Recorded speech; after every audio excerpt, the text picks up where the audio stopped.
বন্যার্তদের ঘর করে দিতে চান অনন্ত বর্ষা। স্মরণকালের সবচেয়ে ভয়াবহ বন্যায় ভাসছে দেশ। বন্যার্তদের সহযোগিতায় এগিয়ে আসছেন অভিনেতা অভিনেত্রী, সঙ্গীত শিল্পী সহ বিভিন্ন শ্রেণী পেশার মানুষ ও সংগঠন। এমনকি যারা এই মুহূর্তে কাজের সূত্রে দেশের বাইরে অবস্থান করছেন, তারাও বন্যার পরিস্থিতি নিয়ে সরব রয়েছেন সোশ্যাল মিডিয়ায়। তাদের মধ্যে রয়েছে ঢালিউডের তারকা জুটি অনন্ত জলিল ও বর্ষা। ব্যবসায়িক কাজে দেশের বাইরে থাকলেও বন্যার্তদের জন্য সহযোগিতার আশ্বাস দিয়েছেন এ দম্পতি।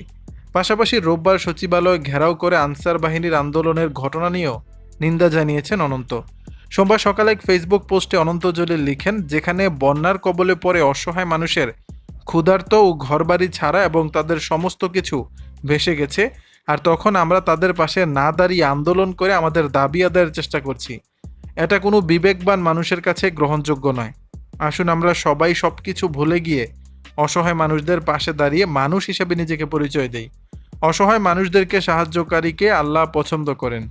অনন্ত আরও লিখেন, আমি আমার ব্যবসার কাজে এখন দেশের বাইরে অবস্থান করছি। ইনশাল্লাহ দেশে ফিরে আমি আমার কোম্পানির পক্ষ থেকে রেস্কিউ টিম সহ ত্রাণের ব্যবস্থা করব। অন্যদিকে অনন্ত জলিলের স্ত্রী চিত্রনায়িকা বর্ষাও একটি স্ট্যাটাস দিয়েছেন। তিনি লেখেন, একা করলে সেটি ছোট কিছু, অনেকে একসঙ্গে করলে সেটি অনেক বেশি কিছু।